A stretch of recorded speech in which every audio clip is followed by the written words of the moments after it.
السلام علیکم۔ وعلیکم السلام ورحمۃ اللہ وبرکاتہ۔ مفتی صاحب ایک سوال تھا، جی پوچھیے۔ مصافحہ اور معانقہ کا طریقہ کیا ہے؟ بہت اچھا سوال ہے آپ کا، ماشاءاللہ۔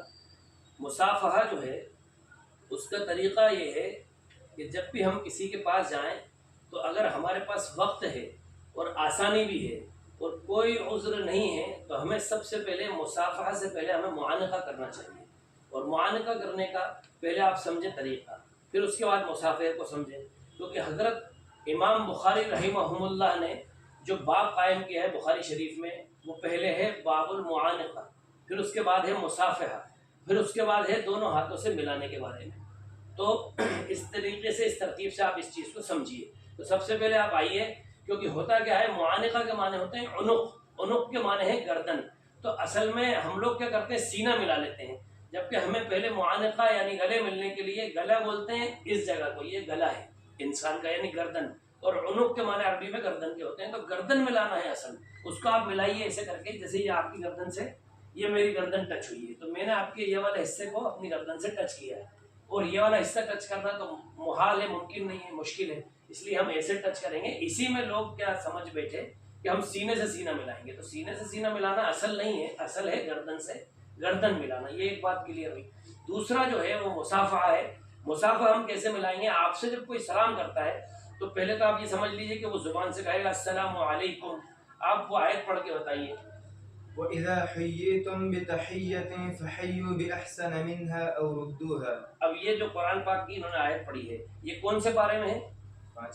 پانچویں پارے میں ہے۔ یہ ماشاءاللہ یہ دونوں حافظ بن چکے ہیں، یہ بھتیجے ہیں میرے اور یہ بھانجے ہیں، الحمدللہ ان کا آج مکمل ہو گیا۔ آپ انہوں نے جو آیت پڑھی ہے اس کے بارے میں سمجھیے۔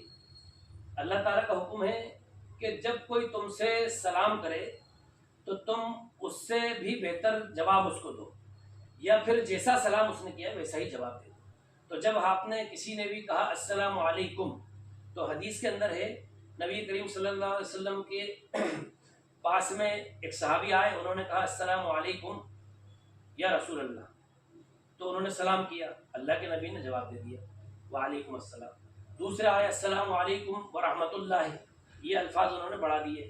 پھر تیسرے آئے، انہوں نے کہا السلام علیکم ورحمۃ اللہ وبرکاتہ، تو نبی کریم صلی اللہ علیہ وسلم نے پہلے شخص کے لیے کہا کہ اس کو 10 نیکیاں مل گئیں، دوسرے شخص کے لیے کہا کہ اس کو 20 نیکیاں مل گئیں، اور تیسرے شخص کے لیے نبی کریم صلی اللہ علیہ وسلم نے فرمایا کہ اس کو 30 نیکیاں مل چکی۔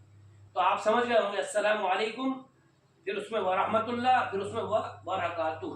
تو ہم جو قرآن کا حکم ہے اس پر آ جاتے ہیں واپس، جو انہوں نے آیت پڑھی۔ تو آپ کو جب کوئی سلام کرتا ہے تو آپ اس کو جواب دیجئے زبان سے، اس سے بھی بہتر، سمجھ گئے نا آپ؟ تو تیسرا جو جواب ہے سب سے زیادہ بہتر وہی ہے السلام علیکم ورحمۃ اللہ وبرکاتہ، اور اس کا جواب بھی مکمل ہے وعلیکم السلام ورحمۃ اللہ وبرکاتہ۔ اس کو ہم بیچ میں سے بھی کر سکتے ہیں، شروع سے بھی کر سکتے ہیں، اور اینڈ تک بھی کر سکتے ہیں، جو جتنا زیادہ کرے گا اس کو اتنا زیادہ ثواب ملے گا انشاءاللہ۔ دوسری بات جو میں بتا رہا تھا آپ کو، مصافحہ، مصافحہ آپ ایسے ملائیں گے، یہ دونوں ہاتھوں کے اندر ملائیں گے، یہ مصافحہ ہوگا اس طریقے سے مکمل، اور اس کو دبانا نہیں ہے، کسی کو اپنی طاقت اور پاور نہیں دکھانی ہے، بلکہ محبت کے لیے ملانا ہے، تو محبت کے لیے ہی ملانا ہے، تکلیف نہیں دینا ہے کسی کو۔